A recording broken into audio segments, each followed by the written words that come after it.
Meanwhile, the first batch of volunteers from Benue State have been deployed to the United Nations volunteers to build their capabilities in providing volunteer support services to humanity.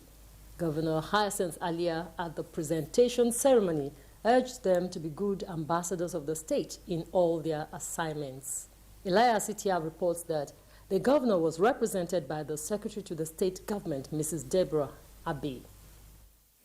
The United Nations Volunteers is an organ of the United Nations that promotes peace and development by strengthening trust, solidarity and reciprocity through volunteerism.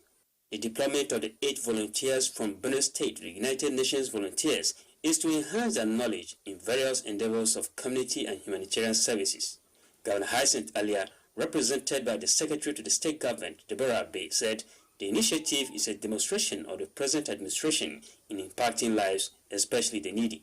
While commending the United Nations for its numerous support programs in the state, the governor urged them to put in their best in all their respective engagements. You will be exposed to stations and places and people you have never met, but it will be expected that you put in your best.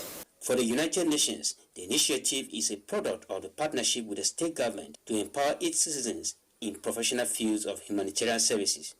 Looking at the different profiles and portfolios that these volunteers will be working on, it shows that the approach is not just the kind of volunteer, but it's a professional role that they're going to grow in. And what this means for Benue State is that you're going to be having professionals who are going to come back to the state and also build the capacity of other young people. You are in a position to really influence and be a catalyst for change and have the capacity to help achieve the 2030 agenda to the SDGs. More batches are to be deployed subsequently based on needs assessment and participation.